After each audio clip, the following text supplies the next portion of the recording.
और इसका फर्क है, पश्चिम की सारी खोज विचार की है, भारत की सारी खोज निर्विचार की है। पश्चिम की सारी खोज वाणी की है, भारत की सारी खोज मौन की है। ये मैं कह रहा था कि दूसरे से जब आप विचार करते हैं तो वो जुंग कि वहां दो पागल जो विचारशील थे वे भरते हुए। जुंग उनका निरीक्षण करता था। उसने एक दिन देखा, वो बहुत हैरान हुआ। उसने देखा वे दोनों कमरे में बैठे हैं और जुंग खिड़की के पीछे से छुप के उनकी बातें सुन रहा है। वे दोनों बातचीत कर रहे हैं। पहला बोलता है, दूसरा चुप हो जाता है। जब दूसरा बोलता है तो पहला चुप हो जाता है। बिल्कुल ठीक ठीक जब एक बोलता है दूसरा बिल्कुल चुप होकर सुनता है। जब पहला बंद हो जाता है तो दूसरा बोलता है, लेकिन उनके बोलने का एक दूसरे से कोई संबंध नहीं है। उन्हें जो बोलना है वे बोले जा रहे हैं। जो पहले ने बोला है उसके दूसरे के बोलने से कोई नाता, कोई रिश्ता नहीं है। उसे जो बोलना है वो बोले जा रहा है, लेकिन जब वो रुक जाता है तो दूसरा शुरू करता है, और जो दूसरा शुरू करता है उसका पहले से कोई संबंध नहीं। जुंग बहुत हैरान हुआ। वो भीतर गया। उसने कहा कि मित्रों, ये मैं देख रहा हूं आप लोग लेकिन बोलते वक्त बीच बीच में चुप क्यों हो जाते हैं। वो दोनों पागल हंसने लगे। वो बोले, कन्वर्सेशन का नियम हमें मालूम है। बातचीत करने का क्या नियम है वो हमें मालूम। जब पहला बोलता हूं तो दूसरे को चुप रहना चाहिए। इसलिए जब वो बोलता है मैं चुप हो जाता हूं, जब मैं बोलता हूं वो चुप हो जाता है। और आप भी अगर गौर करेंगे अपने भीतर, तो जब आप दूसरे से बातें कर रहे हैं तब आप केवल नियम की वजह से चुप हैं। आपके भीतर अपनी बात चल रही है। वो बाहर वाला आदमी बात कर रहा है, आप अपने भीतर बात किए जा रहे हैं। जब वो चुप हो जाएगा तब आप शुरू करेंगे वहां से नहीं जहां उसने समाप्त किया है, वहां से जहां आपके भीतर की बात पहुंच गई है। उसने जहां समाप्त किया है वहां से आप शुरू नहीं करने वाले हैं। आप वहां से शुरू करेंगे जहां आपके भीतर का चलता हुआ सिलसिला पहुंच गया है। हाँ, बहाने के लिए कोई शब्द पकड़ लेंगे, कोई बात पकड़ लेंगे, खूंटी की तरह, बस वो एक इशारे की तरह काम देगा ताकि ये ना मालूम पड़े कि आप पागल हैं, और फिर आप अपनी बात शुरू कर देंगे। वो बात बिल्कुल आप अपनी है। सारी दुनिया में ये जो पागलपन है बात करने का, इसके पीछे कुछ कारण है। इसके पीछे कुछ बुनियादी कारण है। सबसे बड़ा बुनियादी कारण यह है कि हर आदमी इसलिए बातचीत करना चाहता है, बातचीत में वो अपने को भूल जाता है। अगर आपको बिल्कुल मौन होने का मौका मिल जाए, आप बहुत घबरा जाएंगे, क्योंकि आपको अपनी सारी असलियत, अपने जीवन की सारी व्यर्थता इतने जोर से दिखाई पड़ेगी कि आपको ऐसा लगेगा मैं क्या करूं क्या न करूं। अगर हर आदमी को कोई तरकीब हो मौन कर देने की, उसे मौन कर दिया जाए, वो इतना घबरा जाएगा जिसका कोई हिसाब नहीं। बातचीत में भूले रहता है, अखबार पढ़ने में भूले रहता है, इधर उधर जाके रेडियो सुनने में, सिनेमा देखने में भूला रहता है। हर आदमी पूरे जीवन ये कोशिश कर रहा है कि किसी भांति स्वयं को भूलने की कोई व्यवस्था हो जाए, खुद का पता ना चले। इसलिए नींद में सुख मिलता है क्योंकि खुद का कोई पता नहीं चलता है। इसलिए नशे में सुख मिलता है क्योंकि खुद का कोई पता नहीं चलता है। इसलिए संगीत में सुख मिलता है क्योंकि खुद को हम भूल जाते हैं। इसलिए उन सारी चीजों में सुख मिलता है जो किसी न किसी भांति इंटॉक्सिकेंट है, जो किसी न किसी भांति मादक है। और बातचीत भी एक मादकता है, एक नशा है। मैं समझता हूं मेरी बात को अनेक उदाहरणों से समझ लेंगे जो आपको ख्याल में आएंगे। आपके चारों तरफ ऐसे लोग हैं जिनको की बातचीत नशा है, लेकिन उनकी फिक्र छोड़ दें, अपने बाबत स्मरण करें। आपको पता चलेगा किसी न किसी मात्रा में बातचीत आपको भी नशा है। उसके बिना आप जी नहीं सकते। अगर आपको एक एकांत में अकेले में बंद कर दिया जाए और कहा जाए और सब सुविधाएं होंगी, बातचीत भर की सुविधा नहीं होगी, आप कहेंगे मैं सब सुविधाएं छोड़ने को राजी, लेकिन बातचीत की सुविधा रहने दी जाए। एकांत में आप घबराते क्यों हैं? भीड़ से बाहर जाने में डर क्यों लगता है? सारी दुनिया भीड़ की तरफ बढ़ती जा रही है। आप 24 घंटे एक भीड़ से दूसरी भीड़ में, दूसरी से तीसरी भीड़ में इस भांति जाते हैं जब तक कि नींद ना आ जाए, तब तक आप एक भीड़ से दूसरी भीड़ में बदल रहे हैं। जिस व्यक्ति को स्वयं के भीतर जाना हो, उसे भीड़ से थोड़ा बाहर आना होगा। उसे भीड़ में जाने की बजाय एकांत में जाना होगा। उसे सबके बीच अपने को भूलने की बजाय अकेले होकर अपने को स्मरण करना होगा। और इसलिए बातचीत नहीं, वाणी नहीं, मौन भीतर ले जाता है, वाणी बाहर ले जाती है। मौन का अर्थ ये नहीं कि आप 24 घंटे चुप हो जाएं, वो मैं नहीं कह रहा हूं। ये मैं नहीं कह रहा हूं कि आप 24 घंटे चुप हो जाएं। मैं आपको ये कह रहा हूं कि बातचीत आपकी उतनी ही हो जितनी की पागलपन से मुक्त है, जिसके लिए भीतरी विवेक नहीं है, आवेग नहीं है कि मैं करूं, किसी से ये बात करूं। और अगर एक ऐसा दिन आ जाए कि कोई करने को न मिले तो फिर आप दीवारों से करें, लेकिन करें, उस बात को करना ही पड़ेगा। ये जो स्थिति है, ये जो वेग है, ये जो बातचीत की मादकता है, इसे छोड़ देने का नाम मौन है। मौन होने का मतलब नहीं कि आप चुप बैठ गए हैं कि अब कोई कुछ कहता है। अभी मैं बाहर था, वहां एक सज्जन मेरे साथ थे, उन्होंने 8 दिनों के लिए मौन ले रखा है, लेकिन उनका मौन काहे का है? वो हर चीज इशारे से, हर चीज लिख के सब कर लेते हैं पूरा का पूरा। वो किसी भी बात में चुप नहीं रह सकते। मेरे साथ कार में बैठे हुए थे, किसी व्यक्ति ने कहा कि फला टाकीज में फला सिनेमा लगा हुआ है, उन्होंने फौरन कागज पर लिख के दिया कि गलत, वहां दूसरी फिल्म लगी हुई है। अब ये आदमी मौन नहीं है, इसको मौन का कोई सवाल ही नहीं उठ रहा। अब इतनी अनावश्यक बात कि किस टाकीज में कौन सा चित्र लगा हुआ है, इसको भी ये बर्दाश्त नहीं कर सका कि बिल्कुल गलत। ये जो पागलपन है, ये पागलपन भीतर क्षीण हो, इसका स्मरण साधक को रखना होगा। उसे ये देखना चाहिए कि मेरी बात कितनी जरूरी है, कितनी आवश्यक है, कितने दूसरे के उपयोग में है।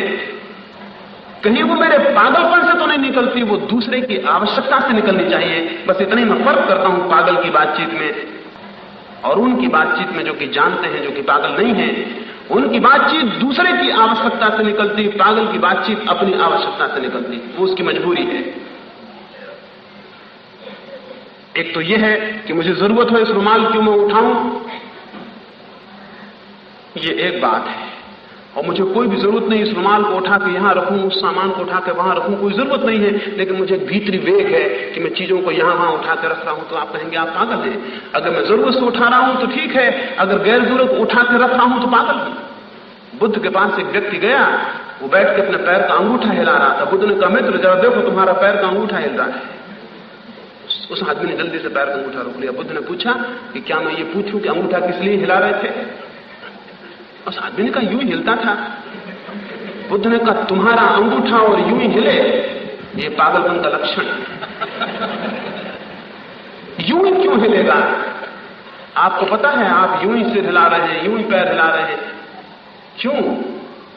जो आदमी यूं ही सिर हिला रहा है, यूं ही पैर हिला रहा है, ऐसे ही कुछ कर रहा है, ऐसे ही हिल डुल रहा है, इसका मन भी ऐसे हिलता डुलता रहेगा, इसकी वाणी भी ऐसे हिलती डुलती रहेगी। इसके करने में कोई तुक और अर्थ और कोई संगति नहीं है।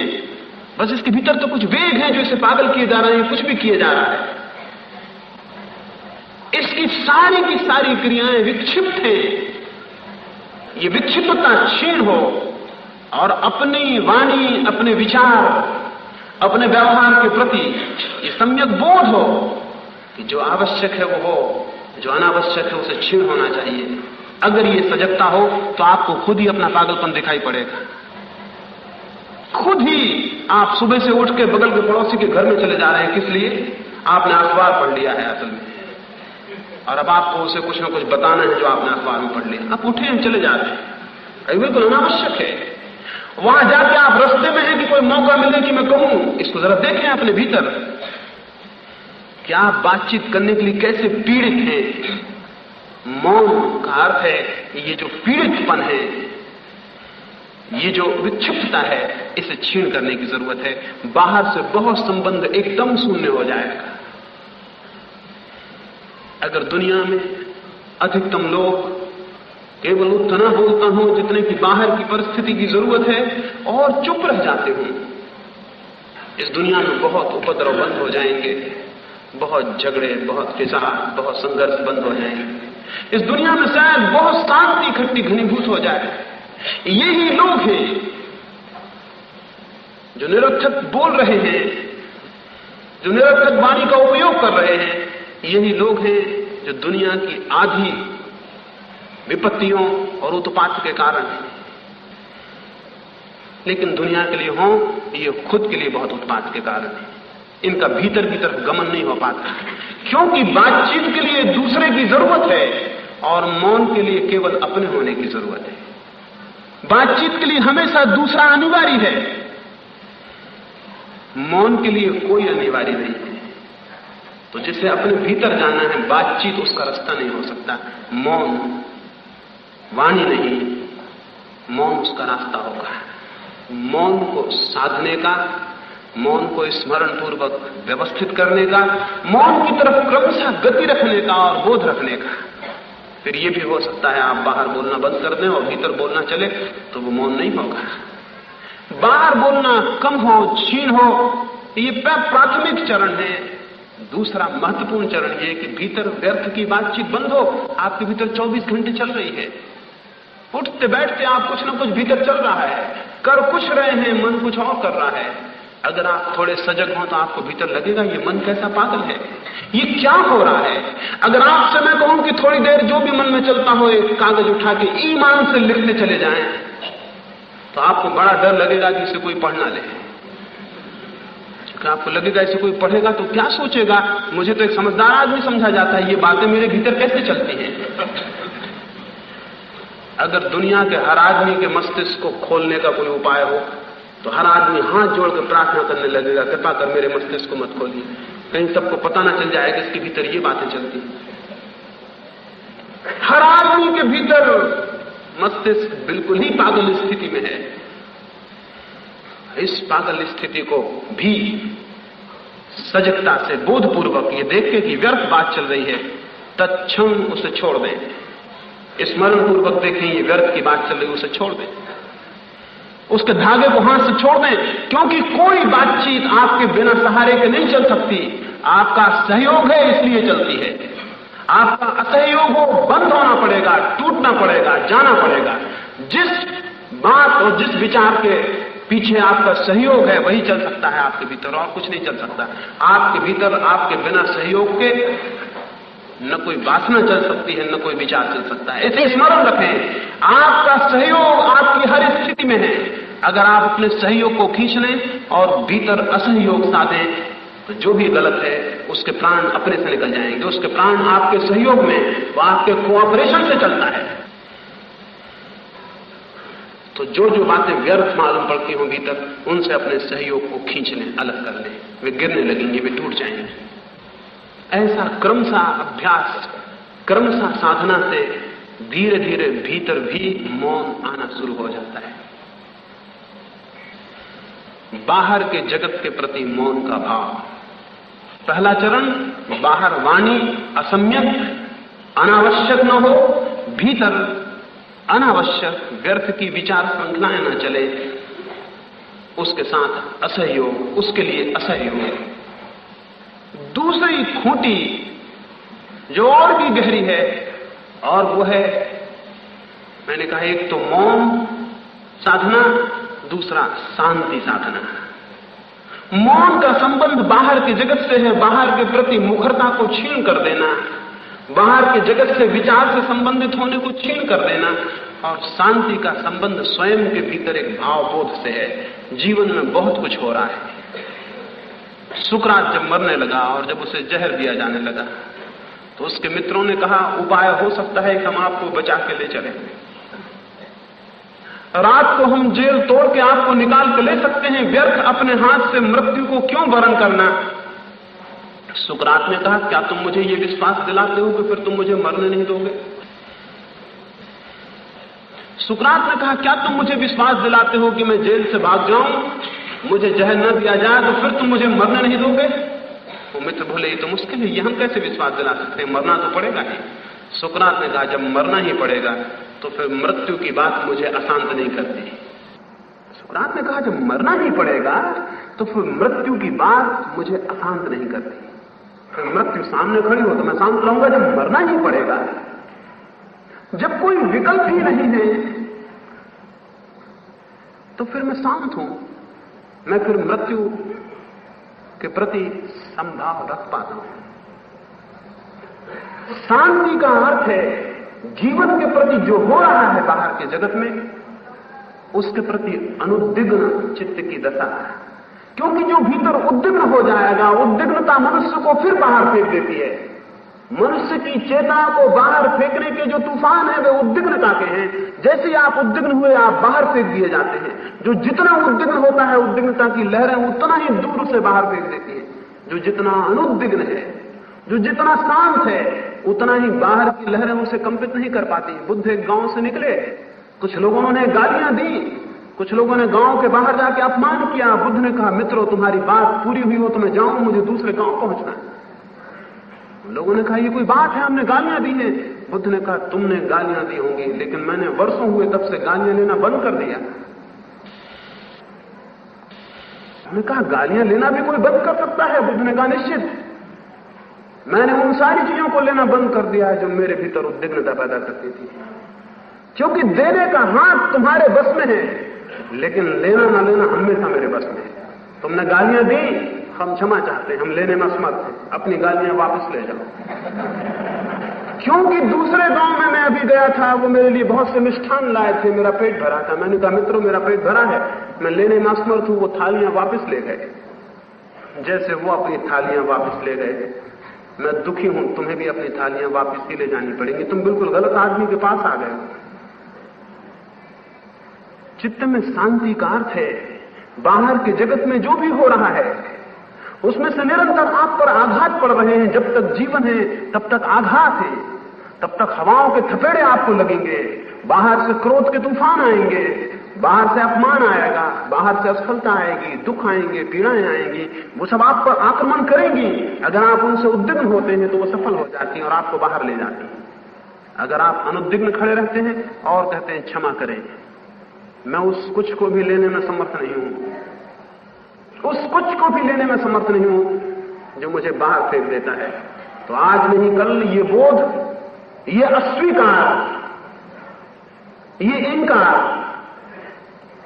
मैंने सुना है कि जो मनुष्य किन्हीं चीजों को इनकार करने में असमर्थ है, जिसे सब चीजें लेनी ही पड़ती हैं, जो किसी भी चीज को अस्वीकार करने में असमर्थ है, उस मनुष्य से कमजोर और दूसरी क्या स्थिति होगी। मैं आपको गाली दूं तो आप लेते हैं, प्रेम दूं तो आप लेते हैं, घृणा दूं तो आप लेते हैं, दुनिया जो दे आपके दरवाजे खुले हैं, आने दो। आपके भीतर कोई रेसिस्टेंस, कोई रुकावट, कोई नियंत्रण, कोई इनकार कि कचरा मेरे घर में मत फेंको, ये तो आप कह देते हैं। अगर पड़ोसी आपके घर में कचरा फेंकें तो आप खड़े हो जाएंगे लड़ने को कि कचरा मत फेंको। कचरे का भी इतना आप प्रतिरोध करते हैं, लेकिन एक आदमी गालियां आपके भीतर फेंक देता, आप बड़े प्रेम से संजो कर रख लेते हैं कि मुझे गालियां दी, अब रख लो। जब कोई गालियां देता है तो आप संभाल के रख लेते हैं, और कचरा कोई फेंके तो लड़ते हैं। कचरा कोई फेंके तो क्या बिगाड़ लेगा, कचरा फेंके तो क्या बिगड़ जाएगा, लेकिन जब कोई गालियां संभाल के भीतर रख लेता है तो इतना बिगड़ जाता है जिसका हिसाब नहीं, क्योंकि वे गालियां उसे बाहर ले जाने लगती हैं। जो भी उद्विग्न होता है बाहर से, वो बाहर फेंक दिया जाता है। बाहर से उद्विग्न होने का अर्थ है बाहर चले जाना, बाहर से अनुद्विग्न होने का अर्थ है भीतर बने रहना। तो दूसरा सूत्र है बाहर की सब स्थितियों में समता से शांति को बनाए रखना, और ये कठिन नहीं है। अगर हमें चीजों के सुंदर पहलू दिखाई पड़ने लगे तो ये कठिन नहीं है। अगर हमें चीजों की भीतर अपनी शांति को, अनुद्विग्नता को बनाए रखने के सूत्र दिखाई पड़ने लगे तो ये कठिन नहीं है। एक संध्या जोर की आंधी आई और एक फकीर का एक झोपड़े का आधा छप्पर उड़ा के ले गई। वो सांझ को लौटा, अषाढ़ के दिन पानी गिरने को बादल घिरे हो गए हैं। उसका साथी भी वापस लौटा, उसका साथी देख के बोला कि वाह, हे प्रभु, ये कैसा अन्याय है कि हम गरीबों के दरिद्र झोपड़े को, तुमने उसके छप्पर को आधा उड़ा दिया, अब वर्षा में क्या होगा, और हम भिखारी अब क्या करेंगे इस वर्षा में। उसने परमात्मा को कहा कि तुमने बहुत अन्याय किया, कैसे परमात्मा हो। वो दूसरा फकीर चुपचाप खड़ा था, उसने ऊपर हाथ जोड़े, उसकी आंखों में बड़ी कृतज्ञता थी, उसकी आंखों में बड़ी कृतज्ञता थी। उसने कहा, हे परमात्मा, आंधियों का क्या भरोसा था, पूरा झोपड़ा भी उड़ा ले जा सकती थी। आंधियों का क्या भरोसा, क्या विश्वास, पूरा छप्पर भी ले जा सकती थी। धन्य है तेरी कृपा की आधा छप्पर तूने बचा लिया, बरखा निकल जाएगी। रात उसने एक गीत लिखा, और उस गीत में उसने लिखा है, कैसी सुख की होगी ये रातें, चांद निकलेगा, आधे में हम सोएंगे, आधे में चांद दिखाई पड़ेगा। कैसी सुखी होगी ये बरसा, आधे में हम सोएंगे, आधे में बूंदे टमकेंगी, उनका संगीत सुनाई पड़ेगा। आधे में हम, आधे में बरसा, धन है परमात्मा। ये भी एक दृष्टि है। और जिन्हें जीवन में अनुद्विग्नता साधनी हो, उनकी यही दृष्टि है, ये आस्तिक की दृष्टि है, ये साधक की दृष्टि है कि आधा छप्पड़ उड़ गया तो वो कहेगा धन है, आंधियां पूरा ले जा सकती थी। आधे को छोड़ा है, प्रभु की कृपा है, ये उसे अनुद्विग्न करेगा, शांत करेगा। वो नास्तिक की दृष्टि है, उद्विग्न होने वाले की दृष्टि है, बाहर जाने वाले की दृष्टि है। वो चिल्लाए अन्याय हो गया, अन्याय हो गया कि बरसा आने को है और छप्पड़ आधा टूट गया, अब क्या होगा? वो उद्विग्न होगा, वो पीड़ित होगा। वे दोनों साधु उसी मकान में रहते थे। उस रात में दोनों साधु उसी झोपड़े में सोए। एक रात भर बेचैन था, सो नहीं सका क्योंकि वर्षा आने को है, आधा छप्पड़ उड़ गया। दूसरा उस रात बड़ी गहरी नींद में सोया कि परमात्मा की दया है कि आधा छप्पड़ बच गया। इतना ही सूत्र है, जब आपका आधा छप्पड़ उड़े, और स्मरण रखें पूरा छप्पड़ जीवन में कभी किसी का उड़ता नहीं है। जब भी उड़ता है आधी उड़ता है, पूरा उड़ ही नहीं सकता, नहीं तो आप फिर जिंदगी नहीं रह सकेंगे। स्मरण रखें, जब भी छप्पड़ उड़ता है आधा उड़ता है। और तो दो ही तरह के लोग होते हैं, फिर रात शांति से सोते हैं या फिर रात बेचैनी से सोते हैं। जो बेचैनी से सोते हैं वो बाहर फेंक दिए जाते हैं, जो शांति से सोते हैं वे भीतर प्रवेश कर जाते हैं। तो एक सूत्र है मौन, दूसरा सूत्र है शांति। मौन और शांति, इन्हें जो साधता है उसके लिए तीसरा सूत्र है साक्षी भाव।